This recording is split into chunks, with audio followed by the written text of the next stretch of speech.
Now, as they say, you should always leave the best for last, and that is definitely what this build is. By far, all of the builds that I have played in Ritual League pale in comparison to this one. This build does more damage, is cheaper to gear, is easier to play than pretty much anything else that I have made this entire league. We are talking tens of millions of DPS on a budget. I'm talking like just 1 to 3 exalts can get you tens of millions of DPS. And this build isn't necessarily that difficult to play. A lot of people really don't like the idea of the 1-2 punch playstyle that Bladefall Blade Blast typically has, but what I've found through some extensive testing is that for the most part, this is actually a one-button build. While leveling up, you really only use Bladefall for clearing, and then once you do make it to maps and you're scaling your damage enough, either your Herald of Ash or your Explodey Chest, if you've gotten one of those yet, will allow your Blade Blast to clear by itself. You'll be clearing entire screens with a single click once you do get that Explodey Chest. Now, talking about the cost of this build, I do want to mention that due to either this video or other things outside of my control, the cost of the gear in this video might change. It could go up, it could go down. So if I do say a price at some point in this video, make sure that you understand I do not control the economy in any way, so don't say I didn't tell you so. Now you might be wondering, how does the actual build itself work and why is Inquisitor so good? Well, the TLDR, and I will go more in depth later on, is that this build adds all of the damage of our main hand weapon to the base damage of our spells. And because Blade Blast can hit so many times, we can scale that damage basically to the moon. We're also able to get 100% crit chance without having any lucky modifiers due to the Righteous Providence node. So between both of those things together, we are able to scale some insane damage. I would say 2 to 3 times the amount that all of the other versions of this build do. And between it being very easy to gear, very satisfying to play, and also league start friendly, there's not really much that I feel is going to beat this build when it comes to 3.14, unless of course we get some massive nerfs. So in the case that we do get nerfed, I still genuinely believe that with a 50% damage nerf to this build, we would still be doing enough damage to be able to absolutely destroy everything in the game. So now that I've given you a bit of a preview, let's jump into the game and I'll own up to that thumbnail, and also we'll take a little bit of a closer look at the build. Hey guys, Big Ducks here, and welcome back to the channel. Now remember, if you're enjoying this style of content, make sure that you like this video so that YouTube knows to recommend you more of it. And also, about 75% of you are still not subscribed to this YouTube channel. So if you enjoy my particular style of content, make sure that you subscribe so that these videos will show right up in your feed. Now without further ado, let's get back to the guide. Alright boys, so I want to remind you that real quick before we get into the video, there are chapters down below the video that'll let you jump to any particular section that you'd like to. And if you need more help with this build in particular, or anything else that I have to do with my builds, make sure that you join my Discord. The link is down in the description. It is the best way to get help with any of my builds. There's a ton of helpful people in there, ton of good information, especially if you can't use Path of Building. There are bots that will allow you to do basically most of the stuff in Path of Building right within Discord, so make sure to check that out. Also, if you haven't yet, follow me over on Twitch. I stream live Monday through Friday, 11 a.m. to 4 p.m. Eastern, so come and hang out with your boy. Now, without further ado, let's actually get into the build. Alright boys, so in the thumbnail, I said something quite suspicious. Clearing a tier 16 map with a 1 link, huh? You're probably thinking to yourself, man, he is full of it. Well, we're going to own up to that. We're going to be clearing a tier 16 atoll, which I have just rolled with a random alk. It's got like less recovery rate, which actually is pretty bad for this build. 2 bosses, rare mods, nemesis, a bunch of useless stats on it. We're going to be running it with a 1 link. We're going to take our beautiful Explodey Chest off here. We're going to move our Blade Blast into this corrupted Tabula Rasa. This is a level 21 1 link Blade Blast. Now, you might be saying, oh, well, Big Ducks, you're probably just going to clear with Blade Fall, right? That's going to be the main source of your damage. Well, our Blade Fall is level 1. So we've got a level 1 Blade Fall with only 1 damage link. Other than that, it's like Unleash and Spell Cascade, with 1 real damage link of Concentrated Effect and a 1 link Blade Blast. And not only that, but we are going to take off our Bottled Faith, we're going to take off our Cinder Swallow, and we're going to take off our Circle of Anguish. So now we only have just basic resist and maybe some like slightly okay rares. Like this has got cast speed on it for Blade Fall, so it feels less bad. Some resists, some life and some resist and some move speed. I bought this for 5C a couple weeks back. It's just like crit multi and some gained as fire. Crit multi amulet, just a mana gain on hit with spells, a 1C unique, and a 1C unique. That's pretty much all that we've got on right now. Nothing else crazy, and we're going to be running this T16 Atoll map on Awakener 8. Now, I know that this seems like it's very extra, and I'm going like way out of my way, but I'm trying to give you an idea of just how powerful this build actually is and how little gear it needs. So just so that you know that there's not any cutting shenanigans or anything going on, I'm gonna leave this open while I clear these first couple of packs here. We are on a 1 link Blade Blast, and we are on a level 1 here Blade Fall, okay? So the level 1 Blade Fall is doing this, That's how much damage a level 1 Blade Fall is doing, and the Blade Blast is still doing this much damage here for just one Blade Blast. It's a 1 link and a level 1. A lot of damage. If you're wondering if I am full of it, well, here is your proof, as they say. So now, as you can see, we're clearing more than fine in this Tier 16 in Awakener 8. It's got these mods, eye level 83 Atoll. It's perfectly fine. No issues whatsoever. Here's some blue mobs. There you go, they died. So as you can see, the damage is all there. Now, that being said, the boss damage is obviously not going to be as good as in the Montage because we're literally using a 1 link right now. So I will show you the boss damage. I'll most likely die to this boss because it is double boss, and this boss probably is just going to AoE me down. As is usual on a Toll boss, he's going to do the big boy slam and probably one-shot me. So let's die here real quick, boys. Easy clap. So we'll put this down, and the damage is not going to be... Okay, let's wait. Okay, they did their slams. We can get in here now.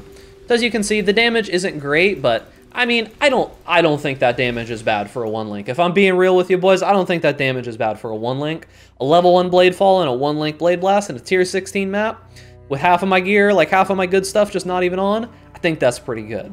So now that I've given you kind of a taste, actually, let me just show you real quick what happens when we put the full build back on. I just want to show you just for a moment. We'll do a full map later, so you can actually see, but I just want to give you a taste of what happens when you actually put the chest piece on. So as you can see, when we go through here and we start clearing with just the Blade Blast, you might notice that like entire packs are just kind of exploding, like no problem. Like there was the whole screen, there's the whole screen again.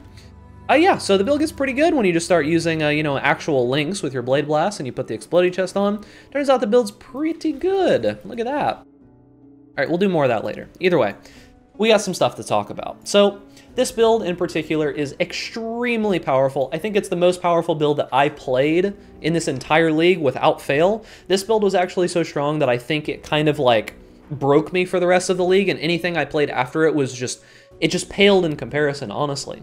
And the first thing that I do want to talk about is I do want to talk about the actual mechanics of the build, why it works the way it does, and why it's so powerful, and why I think that even if this build lost literally half of its damage and nerfs, it would still be perfectly fine. So this build is an Inquisitor. Now, you might have noticed that Inquisitor got some changes in the last patch. The biggest thing that changed is, in my opinion, we got Instruments of Virtue updated and we got Righteous Providence. Now, a lot of people have been saying that, oh, the Pious Path and Sanctuary changes, those are huge. You get hybrid scaling and life and regen and all of that. Like, yeah, it's good. Defense is cool. That's great, but we don't care about that. The two things we care about are Instruments of Virtue and Righteous Providence. Battle Mage is absolutely ridiculous, and let me tell you why. So what Battle Mage does is it gives you gain added spell damage equal to the damage of your main hand weapon. And this weapon here, Volconus, exists. Now, if you might notice here, there's a lot of damage on this dagger. 140 to 282 Fizz, and 155 to 225 Elemental. So if you take the average of those, say like 220 Fizz, right, and roughly like 200-ish, maybe like 190 Elemental, you are adding quite literally like 400 base damage to your spells. That's just 400 added damage to your spells. Now, if you take that in conjunction with the fact that Blade Blast hits like 20 to 40 times with Blade Fall, and you scale all that damage with a bunch of crit, thanks to our Righteous Providence node here, you notice it says 1% increased critical strike chance per point of strength or intelligence, whichever is lower. Before any of our crazy scaling, my Blade Blast right now has 52% crit chance. When I've got everything going, it is actually 100% crit chance with no lucky modifiers. That's insane. 100% crit chance on a spell with no, like, lucky crit modifiers whatsoever. Between the crit that we get from this, and this could go higher, honestly. If I wanted to get like a little bit more strength, I could get even more crit if I needed it. So say you didn't have the Exploding Chest with the power charges, I still could get more crit if I needed it. So all of that combined leads to an absolute metric ton of damage. So why do I think that this build is basically fine even with like a huge 50% damage nerf? Well, the current amount of damage that this build is doing with the gear that I have on right here is roughly 50 million DPS with all cooldowns going. 50 million is a lot of DPS, and I think that even if it went down to 20 to 25 million, it would still be in line with most other builds at this level of investment. You could take off the Bottled Faith, perfectly fine. This is probably the most expensive actual like damaging item of the build. If you're talking about raw damage, the only thing that this explodey chest does for us is gives us frenzy charges. You can get frenzy charges in other ways if you really want to. Beyond that, we can get power charges, like we can get power charge on crit in other ways, but we're already maxed out on crit, so power charges aren't really doing anything for us. So keep in mind that although the explodey chest is expensive, it is not actually improving our boss damage, except for the frenzy charges, which there are other ways to get frenzy charges. And yeah, that's pretty much it. That's all that you need to know about the actual mechanics of this build. So there's a couple skills in this build that are of note. So the two main skills of this build, the main one being Blade Blast. This is basically just an AoE that pops for a huge amount of damage. You can see the tooltip of this says that it's doing 200,000 DPS. That number is not correct. But this ability, in conjunction with Blade Fall, you might see that there's a bunch of these little blades in the ground. When you use it, it explodes every single blade around you in like wherever the blades are. And when you chain these back to back, you can actually get the explosions to just chain over and over and over and over and do like hundreds and hundreds of hits over the course of just a few seconds. With Blade Fall in particular, we are only really focused on getting as many blades on the ground as we can. That's why we're using Spell Cascade as well as Unleash. Spell Cascade is a lower level because we want to keep these blades as close as humanly possible. That is why we're also using Concentrated Effect, simply for single target damage. Because these blades, the closer they are to each other, the easier it will be to hit a boss. Also, the level 1 Blade Fall is just simply because mana. If you wanted to, you could level this up to 21 if you really wanted to, just to get some more damage, maybe for clear or something like that, but honestly, I think it's overkill. That is the main abilities of the build. We also do use a Steel Skin on our left click. This just gives us a little bit of extra defenses. We also do have Arcane Surge linked to it. This is just going to give us our Arcane Surge buff, which is a little bit of mana regen, a little bit of damage. We do use a Arcanist brand. If you know my builds, you know that I use Arcanist brands pretty frequently. This Arcanist brand is going to be linked with Wave of Conviction, Assassin's Mark, and Combustion. We link it with Wave of Conviction because this is going to give us fire exposure. And then we also link this with Assassin's Mark. It's going to apply our Assassin's Mark curse to bosses. This gives us some extra chance to crit. So this is the way that we get 100% crit chance on bosses very easily. You can also get power charges with this if you want to. So they have 100% chance to gain a power charge on kill. They also do give you a small chance to gain power charges when hit, depending on the quality. So if you increase the quality, you can actually get power charges without the chest piece anyways. And then the last thing is going to be Combustion. This is just going to make it so that the Wave of Conviction applies Combustion as well. So one, it ignites things because we crit so often. It's also going to give them -19 fire resistance. A little nice package that gives us curses, gives us exposure, and gives us a little bit extra damage. We use Flame Dash for our movement ability. I prefer Flame Dash. You can use normal dash. You can use whatever you like. I prefer Flame Dash because when you only use it occasionally, it is instant and it doesn't require any extra links to be good. Beyond that, we do use Enduring Cry. This build does have a lot of recovery, but in a pinch, when you're, say, getting like DPS down by a boss or something's going on that doesn't allow you to just regen all of your health or leech all of your health, this will save you just in that little pinch of time.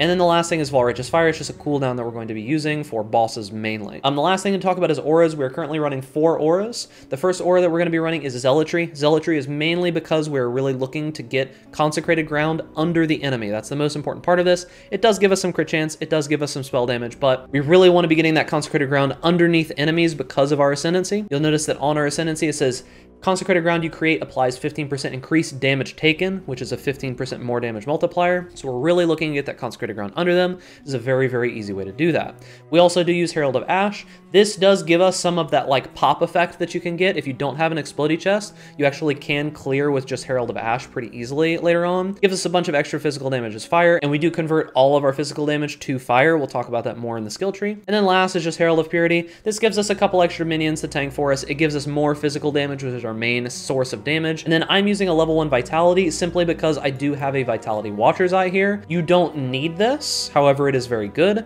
24 life gained for each enemy hit while affected by Vitality gives you a ton of life recovery.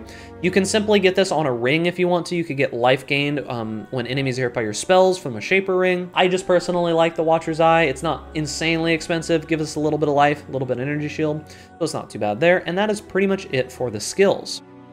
Now, as for leveling, I'm actually really not going to go too deep into leveling right now. There are leveling trees in the path of building that you can follow and a little bit of leveling notes, but I will most likely, unless this build gets absolutely obliterated from orbit by 3.14 patch notes, I will most likely be making this one of my League starters, so look forward to a League start video specifically targeting how to level this build up, how to do it, what the early game strategies are going to be, and all that good stuff. So look forward to that then.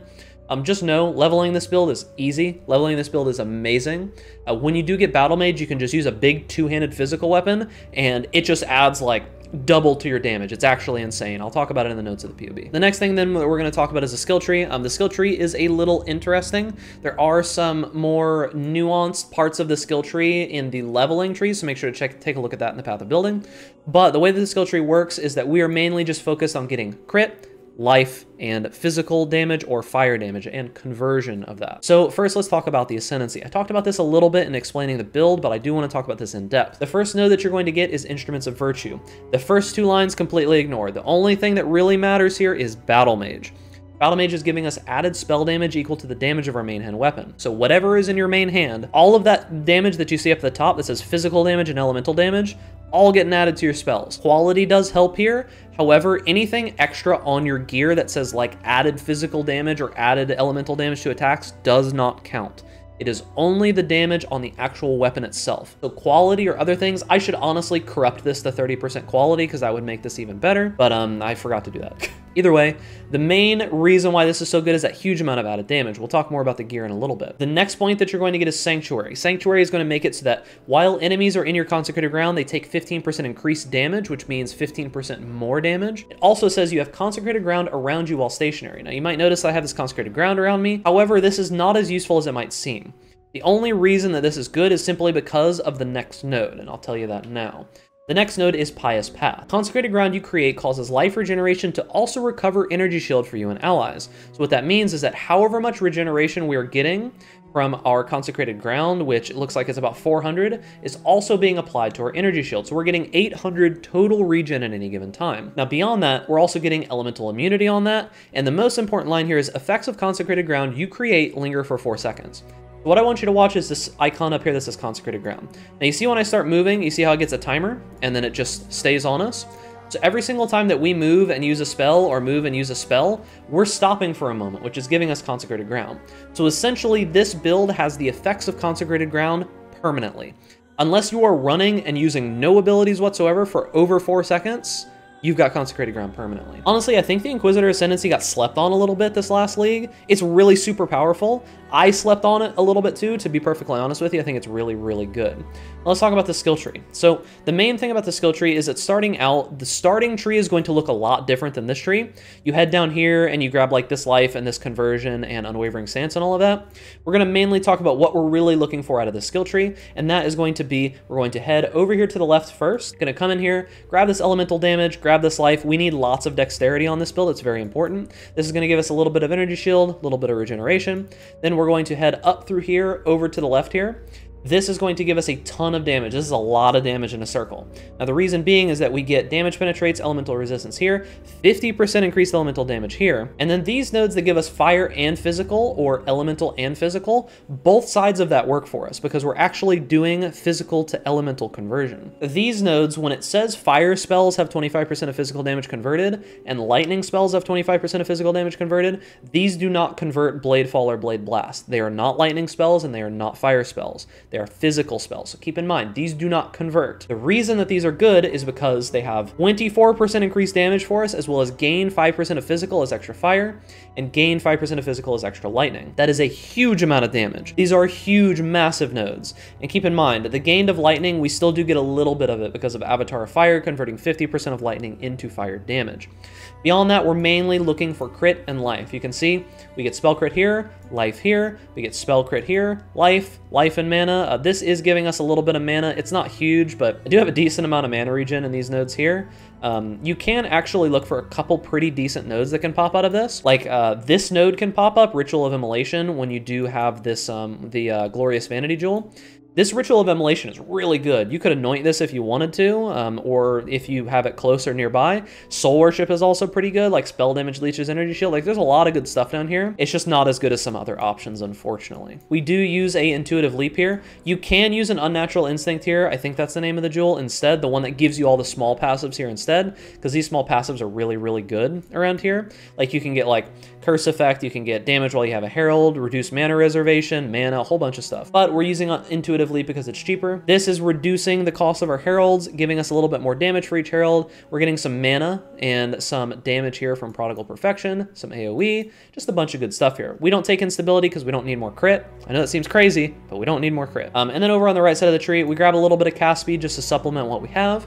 Life and energy shield, crit, bunch of damage and crit and life down here. Cast speed is rather important for the feel of Bladefall. That's why we do have this in faster casting gloves, so keep that in mind. Last thing to talk about is the jewels that we do use. I did already talk about Intuitive Leap, but let's talk about the other jewels. Actually, I did talk about the Watcher's Eye as well. Let's talk about this one in particular. Glorious Vanity in the name of Doriani is very, very good for this build. It's not required, but with the Legion nodes on the Atlas tree now, this is actually pretty easy to get a hold of even early on. And that is, we're mainly looking for Corrupted Soul. This gives us gain 20% of maximum life as extra maximum energy shield. Now you might remember because of our Ascendancy that we can actually regen energy shield at the same time as life. So if you push this build, like keep in mind, I don't push these builds super hard. You can push this build way harder than I do. And you saw what I was able to do with like not that great of gear. Like my gear is okay, it's a couple Exalt worth of gear. Like I know this chest piece looks insane, but it's not as insane as it might seem. Just the explodey part of this would be 90% of what you're looking for. I really have not min-maxed the rest of this gear. You can ask most of like the big uber skilled crazy people like in my Discord or stuff like that, which you should join by the way. Link is in the description. You can ask all of those people about this build in particular, and it is able to be pushed much, much, much further. Okay, and the last set of jewels on this tree are these cluster jewels. These aren't as important as they might seem. This large cluster is really only for Sealmender. Now, this particular cluster does give us 3 notables, and this is one of the only 3 set of notables that actually puts Sealmender and another good notable anywhere in here. So we actually get Thaumaphage, which is really good, by the way. Chance to hit enemies when hit with spells, increase spell damage on full energy shield, and spell damage leeches energy shield, all really good. This doesn't really do very much for us. We really don't want to knock back that much, to be honest with you. I mean, we could, but it's not really worth it. As for these nodes, if you do have some good flasks, Alchemist Genius is pretty good. It gives us 20% increased effect of flasks and increased flash charges gained. So this is really, really solid. Special Reserve is just good. Gives us some life regen, gives us some damage. These jewels are not that great. You really want to go for like life crit multi-jewels would be best, but these are just insanely cheap, and I randomly have these sitting around, so I just use some life energy shield resist ones. You could definitely get much better jewels and get much better damage. That's pretty much it here. The Endbringer, Empowered Envoy, you could very easily get some fire cluster jewels that would be better than these, but they're not really super important. There's more information about that in the POB. The cluster jewels aren't insanely good. It's just whatever you can get a hold of, right? I think this one's really good. Sealmender is required. These ones, not as crazy. Sealmender is so that our Unleash on our Bladefall powers up much more quickly so that we can actually get 2 full, like 3-stack Unleashes at the same time. And that is pretty much it for the tree, it for the jewels that we've talked about. The next thing is going to be actually talking about the gear. And this is the part that everybody probably wants to actually hear about. How expensive actually is the gear and what is it all about? So the first and most important piece of gear on this entire build, the very most important thing, honestly, to me, is going to be the Volconus. Now you can replace this, you can look for some budget options over in the POB, but getting this weapon is your #1 prime priority when it comes to hitting maps and trying to get this weapon. It drops from Elder Guardians, so it's not really even insanely rare. Depending on how this build does, depending on how much people like it, it might be a little bit more expensive early on in the beginning of next league. Why is this weapon so good? I talked about its interaction with Battle Mage before, but let's talk about the rest of this.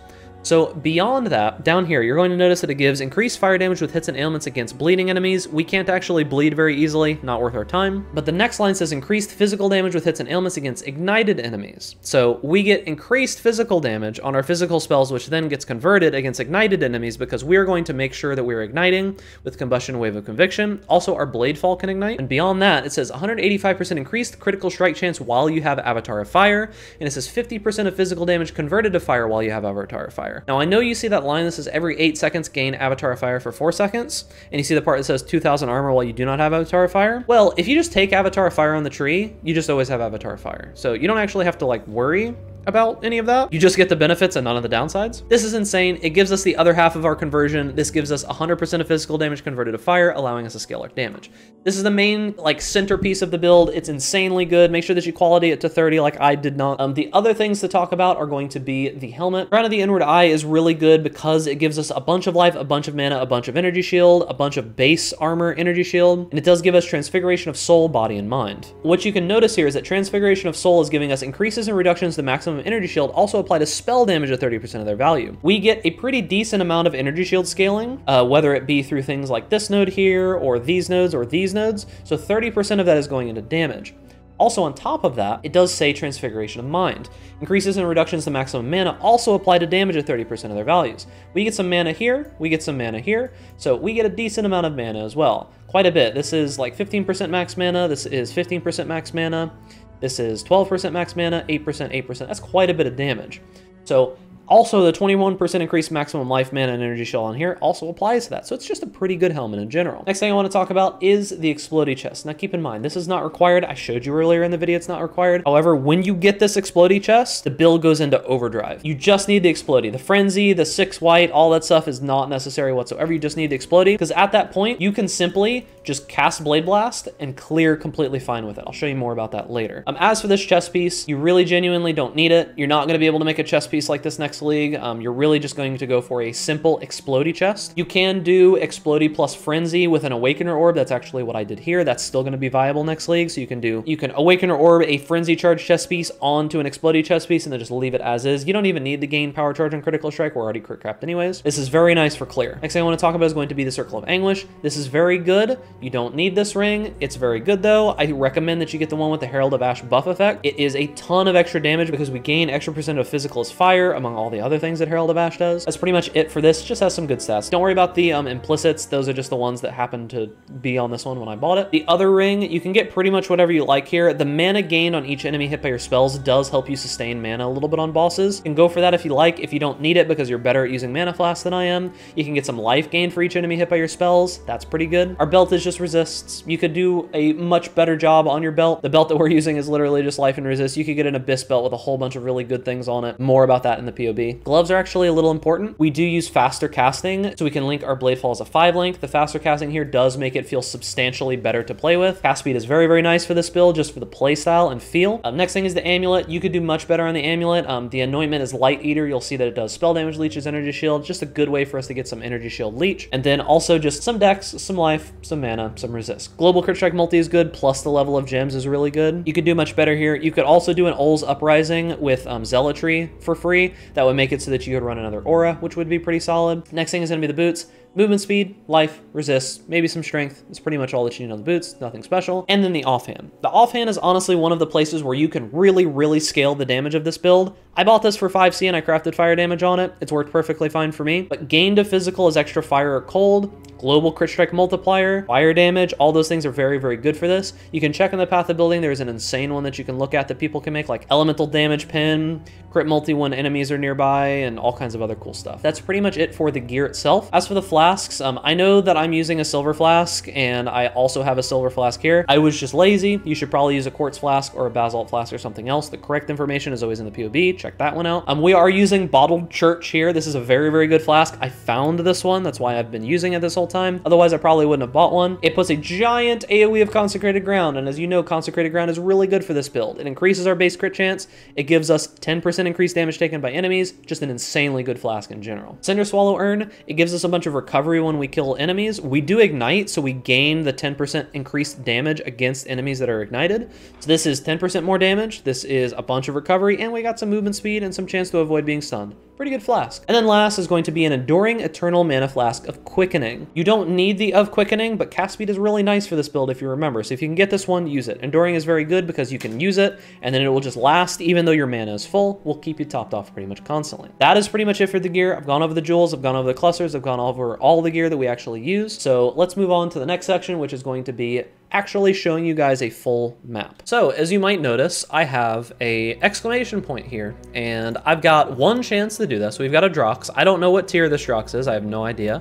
You and I are going to figure this out at the same time, but I will give you an example of a map. I just happen to have this Drox up, so we're going to run it. Waterways, is that tier 14? Tier Waterways is tier 15. Okay, so that's not too bad. So we're going to run this map together, and I'm going to show you how ridiculously overpowered this build is when you're just running around killing stuff. Now, of course, there's going to be proximity shields here, because that is the bane of pretty much any build. But as you can see, we run around, we hit Blade Blast, we kill pretty much anything in one hit as long as there's not 800,000 proximity shields. God, I hate proximity shields. Did I say that I hate proximity shields? I hate proximity shields. When you do get the explodey chest, even kind of without the explodey chest because of Herald of Ash, dude, it's like only proximity shields here. When you do get that going, you don't need to do the full combo when you're clearing. You can kind of just run around and one-shot most things with Blade Blast. It's a very, very comfortable playstyle. And even if you can't do that, casting the Bladefall Blade Blast is not that big of a deal when you do get the faster casting running on this build.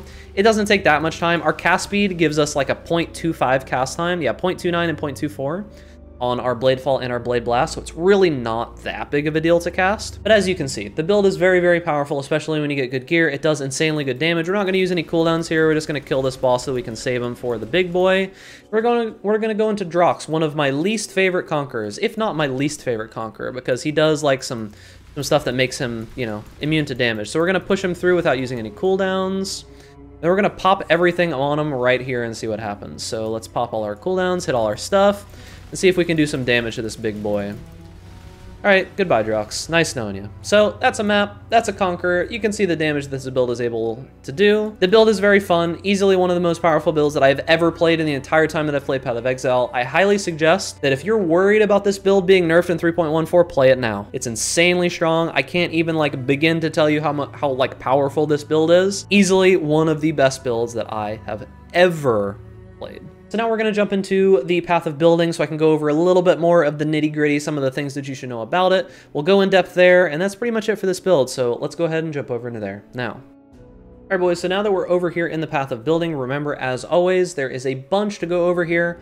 Ignore this damage. I know this damage is pretty crazy looking, but it's not actually that much. It's closer to 50 million, not 165 million. There's not really a good like middle ground here. It's like, that's not enough damage. That's way too much damage. This isn't even close to enough damage. So I just put it at 40 because it looks cool. I could put it at 50 if I really want it to be huge. Anyways, we're just going to leave it on 40 for now. In the notes, there's a little bit of section on how to actually get the proper damage of the build. There are leveling trees in here. You'll notice that they go through from 1 to 35. It also tells you the first Ascendancy point that you should take. We come down here, we grab some life, we grab some damage, we grab some conversion, and then each of these is going to give you step-by-step instructions on where you should go.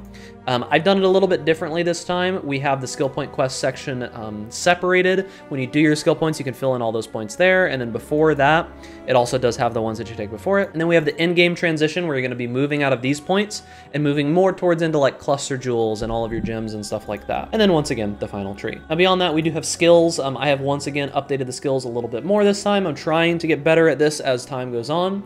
We've got our leveling skills, which you can see 1 to 27 is Purifying Flame, Holy Flame Totem, and Flame Wall. From 28 all the way to the end of the game, you can use Blade Blast and Blade Fall, and then the in-game links down here. All of this is here. Everything is in order of importance. So if you're using Purifying Flame, you should be using these in order, unless I say so differently in the notes, which I might, you never know. And then over in the item section, you're going to notice that this says My Gear. This is the gear that you saw in the video, except for this quartz flask, as I said before. Don't worry, I just messed up there and I was kind of lazy. So this is the gear that my character currently has on. If you're wondering what my gear particularly looked like at any time, you notice we're doing 988,000 average hit. In the budget gear, we're doing half of that. Now, this is with a Diatus and a Shernabog's Pillar, a bunch of random resistor arrows and stuff, a Circle of Anguish. It's not that hard to get early on. This is probably the most expensive piece out of all of this here. A Wise Oak and a couple flasks, right? 478,000 damage. It's close to half of the damage that we were doing on some budget gear. And then, of course, you do have the expensive gear section where you're doing literally 2 million average damage per hit with a bunch of crazy stuff. Don't worry too much about this. This is outside of the scope of most people, but it's there for those that want to see it. I have put a decent amount of work into making sure that these look okay, so check out the different kinds of gear that we've got here. And then we do have the configuration here. Most of this should be proper. Keep in mind that if you're not using, say, something like power charge on crit or anything, you would want to remove the crit here from the power charges. If you're, not using frenzies, you would want to remove frenzies, so on and so forth. So make sure that you do change this depending on what you have. Like we have like brands here, intensify on the actual link, so on and so forth. Last thing is the notes. There's a ton of information in here. This will be updated over time as well. These aren't even fully complete at this point, so I've put a ton of work into here. If you have issues with the build or you're wondering why or how or when I did something, look in here first. This is basically like the written form of the guide. Any extra questions will be answered here. That is pretty much it for the path of building. And that is the end of the video. Now remember, if you do have any further questions beyond what I've been able to tell you in this video, beyond what's in the path of building, join my Discord. It is linked in the description. It is the best way to get help with any of my builds, no matter what they are.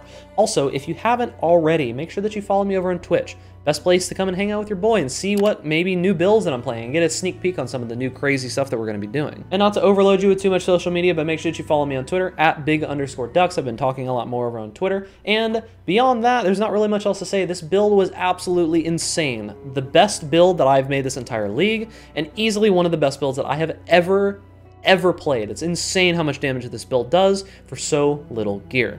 So make sure that you do like this video if you enjoy this content, subscribe to the YouTube channel for more content similar to this, and stay safe out there in raid class. And I'll see you guys in the next video.